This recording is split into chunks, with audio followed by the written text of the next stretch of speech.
2006 pakai baju Israel. Nggak tahu maunya apa. Mau dinasihatin juga udah tua.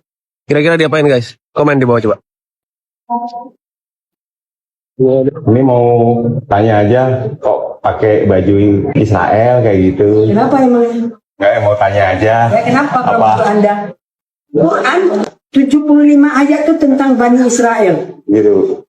Palestina nggak disebut. Hati-hati. Kalau ada ayat Quran tentang Palestina, ibu beli 5 juta.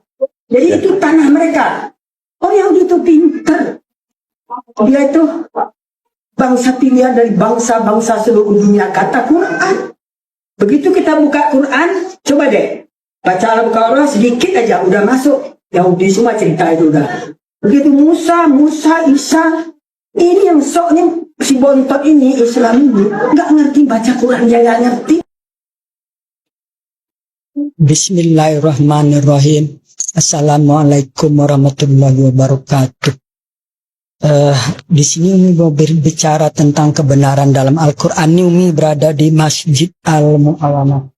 Umi sudah berada di masjid ini dari jam 11:30. Menunggu sampai asar sambil membaca Quran, memahami terus menerus. Hidup Umi seperti itu. Ini bisa dilihat ayat 101 sampai dengan 104 surat Bani Israel, atau surat Al-Isra, atau surat ke-17. Karena gengsi dong kalau bilang surat Bani Israel. Dari kecil Umi diajarkan Buya di Sumatera Barat itu surat Bani Israel. Dan pernah juga belajar ngaji di Jambi. Surat Bani Israel. Gengsi surat Al-Isra atau surat ke-17 ayat 101 dan sampai 104. Di situ Allah memerintahkan Musa atau Moses untuk membawa Bani Israel menyeberang dari Mesir. Maka sampailah di suatu tempat di tanah terjanji itu. Di situ Allah berfirman di ayat 104-nya. Allah berkata bahwa disinilah negerimu, disinilah kamu tinggal. Sampai kamu dibangkitkan nanti kembali tempat yang berbeda-beda. Maksudnya mungkin karena perkawinan, atau karena merantau, atau karena datang ke Indonesia atau ke Amerika gitu. Nah, Umi cari ayat-ayat tentang Palestina. Tentang Palestina nggak ada. Udah bertahun-tahun, puluhan tahun. Mau bertanya kemana? Karena perserikatan benci Yahudi itu sudah diajarkan sejak orang Islam itu masih kecil. Jadi tidak ada di Quran ini ayat tentang kebencian. Tapi orang yang membenci punah emang ada. Inna syani'aka huwal abtar. Oleh karena itu, jangan pernah berharap bahwa Israel itu akan kalah. Ingat tanggal 7 Oktober dia diserang tanpa sebab dan sampai korban 1.400 orang. Saya kira, Umi kira bangsa manapun, orang manapun, kalau diperlakukan seperti itu oleh Hamas itu adalah organisasi di dalam tubuh Palestina itu sendiri. Organisasi garis keras. Organisasi teroris. Kalau boleh dikatakan, dan tak segan-segan membantai kaumnya sendiri juga sesama Islam. Sudah banyak bukti. Nah, oleh karena itu, Umi berharap para ulama, para ustadz, para pemuka agama untuk menyampaikan ayat Quran ini, bahwa tanah itu semuanya adalah milik orang Israel. Jadi kalau Palestina dikasih sebagian itu udah bersyukur mestinya. Kenapa harus minta lebih banyak? Dengan perjanjian Balfour, dengan pengumuman kemerdekaan di Aljazair bulan November tahun 85 itu, bahwa Palestina merdeka. Jadi sampai sekarang nggak pernah mengaku merdeka, itu kan namanya nggak bersyukur. Ada duta besarnya di sini kok, malah minta-minta sumbangan. Jangan-jangan duta besar ini Hamas pula ini. Oh, terus ada perwakilan di PBB gitu. Jadi oleh itu tolonglah para ulama, para pemuka agama, para agama Islam maksudnya, Ustadz dan bahkan Menteri Agama sendiri. Kan Anda itu sebagai ketua Banser itu maksudnya Jokowi nempatkan itu kan biar agak bagak lah kata orang Padang tuh. Katakan yang benar gitu loh. Namanya juga Banser gitu loh. Bahwa lihat ayat 101 sampai 104 itulah. Tanah itu tanah Yerusalem itu sampai keseluruhannya milik Israel kok. Tapi karena dikeroyok dunia entah apa itu penyakit keroyok itu. Tapi Umi juga tahu penyebabnya itu sebenarnya nanti di lain kesempatan Umi akan bicara. Penyebab kebencian itu apa? Sampai semua ikut membenci, demo di sana sini membenci. Semoga Allah memberi kemenangan kepada kebenaran, itu janji Allah. Dan Allah berjanji pasti tidak akan mengusir orang-orang Israel atau Yahudi itu dari negerinya. Demikianlah, semoga mari kita sebarkan perdamaian, kasih sayang dan cinta untuk seluruh umat manusia. Sebagaimana Allah dengungkan di dalam Al-Quran. Innallah bin nasi laraufur rahim. Aku, Allah sangat kasih sayang dan cinta pada seluruh umat manusia. Ingat itu. 2 kali disebut Allah di Quran. Demikian, semoga dapat dipahami. Dan Umi tidak ada maksud apa-apa. Maksudnya cuma lillahi ta'ala. Demi Allah menyampaikan kebenaran. Karena kebenaran itu memang pahit. Semoga bisa diterima. Barakallah. Assalamualaikum warahmatullahi wabarakatuh. Bismillahirrahmanirrahim. Assalamualaikum. Assalamualaikum.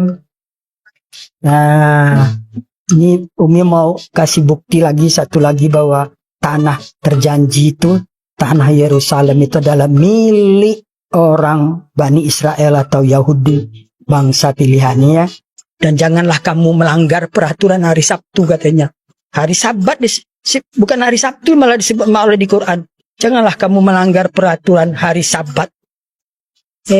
Tahu-tahu dikirim rudal oleh Hamas. Ya Allah, ini orang Islam ngerti nggak ayat Quran sih? Oh, semua dunia berteriak. Jokowi mengutuk. Retno Marsudi ini ikut pula. Tapi kita harus maklum. Karena mereka tuh mempunyai majelis ulama.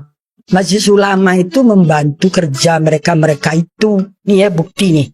Kalau tanah terjanji itu tanah Yerusalem itu sesuai dengan Quran ayat 104 itu dan didukung oleh 75 ayat lainnya itu milik bangsa pilihan, milik bangsa yang ditinggikan derajatnya dari bangsa-bangsa yang lain. Kata Quran, saudara-saudara terutama orang Islam dan juga umat agama lain, agama Kristen yang juga banyak juga membenci Yahudi, percayalah di dalam hukum itu keliru membebaskan orang bersalah itu lebih baik daripada keliru menghukum orang bersalah. Menurut Umi,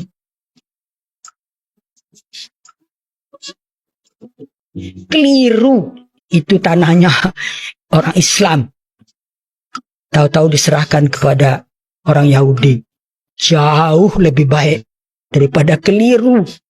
Bukan tanah kita dengan tanah orang Islam ke orang Palestina kok, tanah Hamas kok, bukan.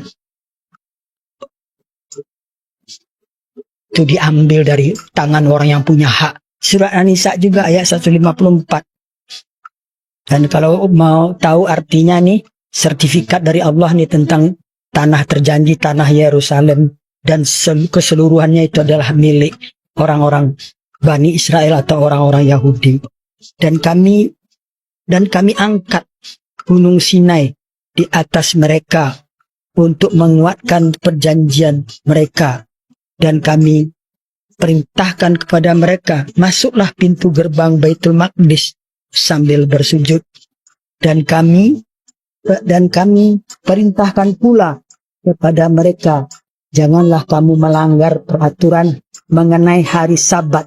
Dan kami telah mengambil dari mereka perjanjian yang teguh. Nah, yang maksud yang kami di situ itu Allah. Allah itu kata-kata kami memang bersifat ganda, berarti di situ Allah bersama para malaikat yang menyaksikan.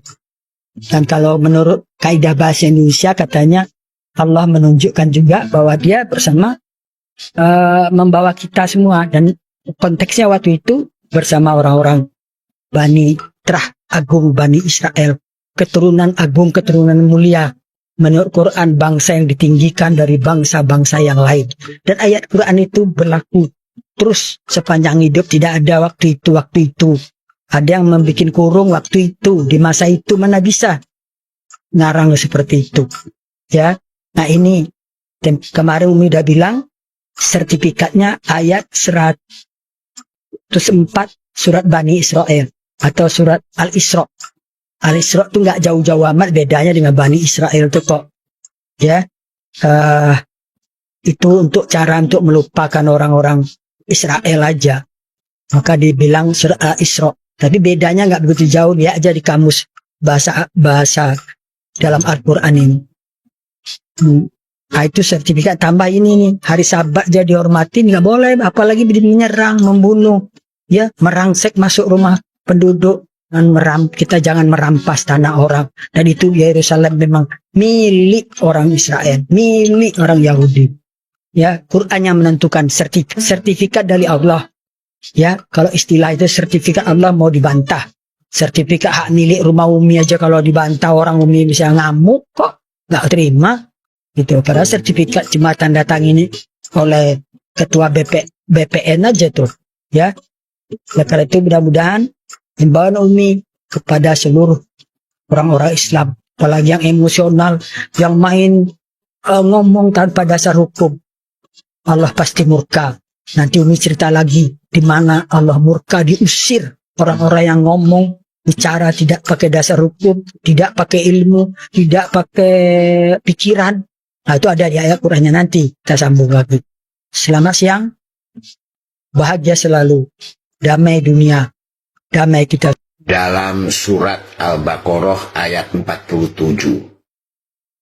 disebutkan bahwa Allah telah menetapkan bangsa Israel menjadi bangsa yang lebih unggul dari segala umat.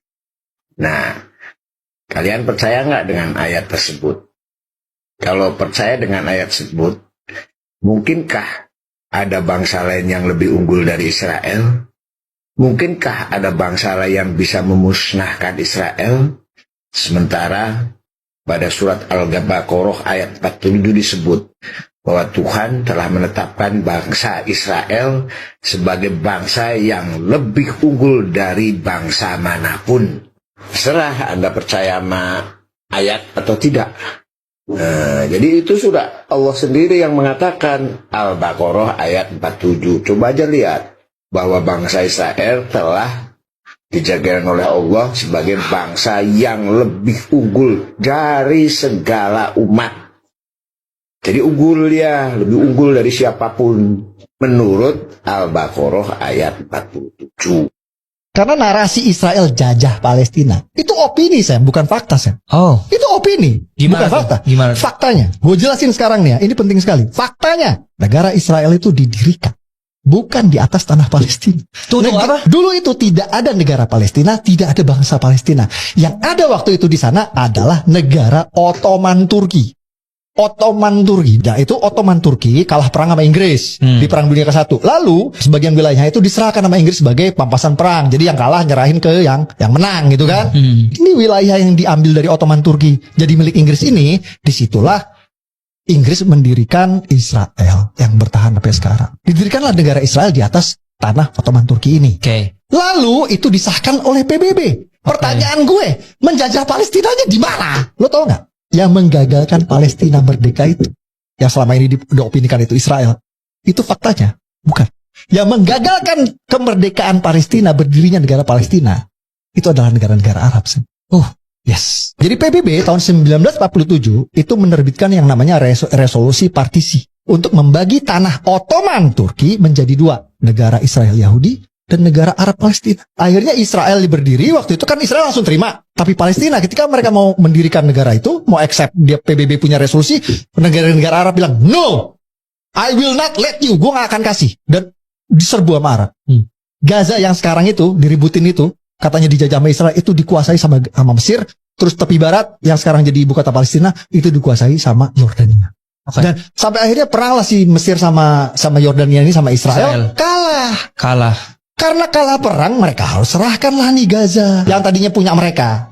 Mesir serahin Gaza ke Israel dan Yordania serahin tepi barat ke Israel. Lo tau nggak apa yang dilakukan Israel setelah Israel mendapat Gaza dan tepi barat dari Mesir dan Yordania? Gimana tuh? Yang dilakukan sama Israel langsung menawarkan kepada bangsa Palestina, mau nggak bikin negara? Tahun 1993 Israel bersama Amerika, waktu itu Presiden Bill Clinton kalau nggak salah, itu menawarkan perjanjian Oslo untuk mendirikan negara Palestina di Gaza dan tepi barat, Sam. Lo tau apa yang terjadi? Ditolak, Sam. Sama orang Palestina. Fakta penting lagi, setelah Amerika dan Israel menawarkan perjanjian Oslo untuk mendirikan negara Palestina yang ditolak tahun 1993, tahun 2007, Sam, ya, waktu itu Presiden Amerikanya George Bush. Amerika dan Israel kembali menawarkan kedua kalinya nih yang namanya two state solution. Lu pernah dengar? Ya kalau lu familiar sama konflik Israel Palestina itu terkenal sama yang istilahnya two state solution atau solusi dua negara. Two state solution. Jadi supaya damai nih orang-orang nih, aduh lu nih ribut mulu gitu kan, lu gimana mulu. Udah damailah. Lu bikin negara, urus negara lu masing-masing kan gitu. Presiden Palestina itu sudah menyetujui. Oke. Terima kasih Amerika, gue terima nih, gue accept ya solusi dua negaranya ya. Oke, kita ini ya, kita move on ya. Damai. Lo tau apa yang terjadi? Ditolak sama Hamas. Dan lo tau nggak? Sejak 2007, sejak Amerika menawarkan solusi dua negara itu apa yang dilakukan Hamas? Setiap tahun, mungkin setahun bisa sekali, bisa dua kali, bisa tiga kali. Itu selalu setiap tahun ratusan roket ke Israel dalam rangka menolak solusi dua negara itu. Sampai segitunya. Pokoknya gue nggak mau damai, gue mau nyeperang. Kalau kita melek fakta sejarah, siapa sebenarnya biang kerok yang selalu menggagalkan pendirian negara Palestina? Bukan Israel. Namanya Hamas.